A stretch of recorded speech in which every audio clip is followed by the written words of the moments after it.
Hello बच्चों, तो आज इस वीडियो में हम करेंगे कक्षा 7 प्रत्युष हिंदी पाठमाला के पाठ 10 आत्मविश्वास, पाठ 11 चुनौती जो कि एक कविता है और पाठ 12 3 शर्तें के पाठ से आगे के प्रश्न उत्तर। तो चलिए शुरू करते हैं।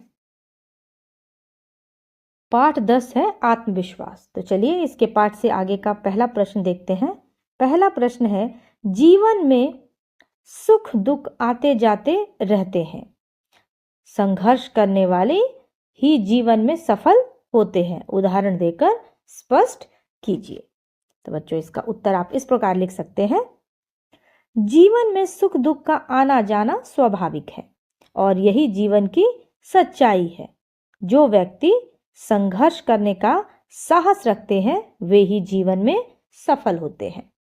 उदाहरण के लिए महात्मा गांधी ने स्वतंत्रता संग्राम में कई कठिनाइयों का सामना किया, लेकिन उनके अहिंसक संघर्ष ने भारत को आजादी दिलाई। इसी प्रकार अब्राहम लिंकन ने भी कई असफलताओं और कठिनाइयों का सामना किया, लेकिन उन्होंने संघर्ष करना नहीं छोड़ा। अपने दृढ़ संकल्प के कारण वे अमेरिका के राष्ट्रपति बने और दास प्रथा को समाप्त किया। इन उदाहरणों से स्पष्ट होता है कि जो लोग जीवन में कठिनाइयों से डरकर नहीं भागते बल्कि उनसे लड़ते हैं वे ही जीवन में सफल होते हैं। प्रश्न 2 है, आपका विश्वास डगमगा गया हो और उसके कारण आपको हार माननी पड़ी हो, कोई घटना लिखिए। तो इसका उत्तर आप इस प्रकार लिख सकते हैं। एक बार मैंने एक महत्वपूर्ण परीक्षा की तैयारी में पूरा ध्यान नहीं दिया क्योंकि मुझे लगा कि मेरा सामान्य ज्ञान ही पर्याप्त होगा। परीक्षा के दिन जब सवाल मेरे अनुमान से कठिन निकले तो मेरा आत्मविश्वास डगमगा गया और मैं घबरा गई। मुझे महसूस हुआ कि मैंने तैयारी में लापरवाही बरती है। नतीजतन मैं परीक्षा में सफल नहीं हो सकी और मुझे असफलता का सामना करना पड़ा। इस घटना ने मुझे सिखाया कि आत्मविश्वास के साथ साथ तैयारी भी आवश्यक होती है और अति आत्मविश्वास के कारण भी असफलता का सामना करना पड़ सकता है। आगे बढ़ते हैं बच्चों, पाठ 11 जो कि एक कविता है चुनौती, उसके पाठ के आगे के प्रश्न उत्तर। पहला प्रश्न है इसका, क्या आपके जीवन में विचार परिवर्तन हुआ है? उसके प्रभाव से किसी रोचक प्रसंग या कहानी द्वारा व्यक्त कीजिए। तो इसका उत्तर आप ऐसे लिख सकते हैं। मेरे जीवन में एक बार बड़ा विचार परिवर्तन तब हुआ जब मैं एक परीक्षा में असफल हो गई। उस समय मैं सिर्फ नंबरों के पीछे भागती थी और रटने पर ध्यान देती थी। असफलता ने मुझे झकझोर कर रख दिया। एक दिन मेरे शिक्षक ने मुझे समझाया कि शिक्षा का असली उद्देश्य ज्ञान अर्जित करना है, न कि सिर्फ अच्छे अंक पाना। तब मैंने अपनी पढ़ाई का तरीका बदला और विषयों को समझने पर जोर दिया। धीरे धीरे मेरी रुचि बढ़ी और मेरे परिणाम भी बेहतर होने लगे। इस परिवर्तन ने मुझे जीवन भर के लिए सीख दी कि ज्ञान ही सच्ची सफलता की कुंजी है। प्रश्न 2, विद्यार्थी अपने साथ घटी किसी ऐसी घटना के बारे में साथियों को बताएं जब उन्होंने किसी कठिन चुनौतीपूर्ण स्थिति का साहस से सामना किया हो। तो बच्चों इसका उत्तर आप इस प्रकार लिख सकते हैं। एक बार स्कूल में विज्ञान प्रदर्शनी के लिए मुझे और मेरे दोस्त को एक मॉडल बनाना था, लेकिन मेरा दोस्त बीमार हो गया और मैं अकेला रह गया। शुरुआत में मुझे बहुत डर लग रहा था क्योंकि मॉडल बनाना बहुत कठिन था और समय भी कम था, लेकिन मैंने हार मानने के बजाय साहस जुटाया और अकेले ही मॉडल बनाने का फैसला किया। मैंने पूरी रात मेहनत की, इंटरनेट पर शोध किया और धीरे धीरे मॉडल तैयार किया। अगले दिन प्रदर्शनी में मेरा मॉडल सबसे बेहतर साबित हुआ।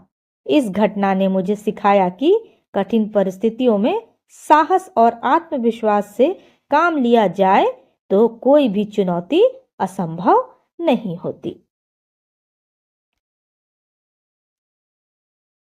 अब बच्चों हैं पाठ 12 3 शर्तें।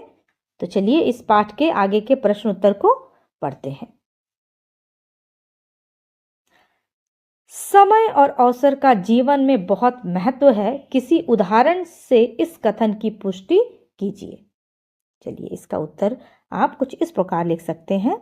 समय और अवसर का जीवन में अत्यधिक महत्व है, क्योंकि सही समय पर अवसर का लाभ उठाने से व्यक्ति की दिशा और दशा बदल सकती है। उदाहरण के रूप में धीरूभाई अंबानी ने अपने जीवन में सही समय पर व्यवसाय शुरू करने का अवसर पहचाना। उन्होंने कपड़ा उद्योग में छोटे पैमाने से शुरुआत की और समय के साथ अपने व्यवसाय को विस्तार दिया, जिससे वह भारत के सबसे सफल उद्योगपतियों में से एक बने। यदि उन्होंने उस अवसर का सही समय पर लाभ नहीं उठाया होता तो इतनी बड़ी सफलता शायद नहीं मिलती। इस प्रकार समय और अवसर का सही उपयोग जीवन में निर्णायक परिवर्तन ला सकता है। प्रश्न 2, भिक्षावृत्ति एक अपराध है, इस विषय पर 10 पंक्तियां लिखिए। तो बच्चों इसका उत्तर इस प्रकार लिखेंगे। भिक्षावृत्ति को कई देशों में अपराध माना जाता है, क्योंकि यह समाज में अस्वस्थ वातावरण का निर्माण करती है। पहला है, भीख मांगना आत्मसम्मान और स्वाभिमान को ठेस पहुंचाता है।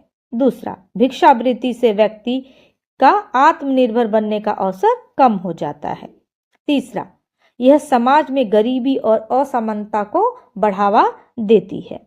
चौथा, अपराधी तत्व अक्सर बच्चों और विकलांगों को भीख मांगने के लिए मजबूर करते हैं। पांचवा पॉइंट है, सरकारें भीख मांगने को हतोत्साहित करने के लिए कई कल्याणकारी योजनाएं चलाती हैं। छठा है, भिक्षावृत्ति से जुड़े कई लोगों को शिक्षा और रोजगार के अवसरों से वंचित रहना पड़ता है। सातवां, भीख मांगने वालों को अक्सर शोषण और दुर्व्यवहार का सामना करना पड़ता है। आठवां, कानून के अनुसार भीख मांगना सार्वजनिक व्यवस्था को बिगाड़ने वाला कार्य है। नौवां, भिक्षावृत्ति की रोकथाम के लिए जागरूकता और पुनर्वास आवश्यक है। और 10वां पॉइंट है, इसे अपराध मानने का उद्देश्य समाज को स्वच्छ और सुरक्षित बनाना है।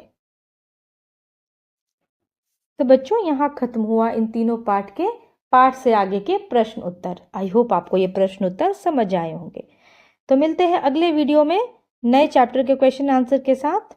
Till then, goodbye and thank you for watching this video. Thank you.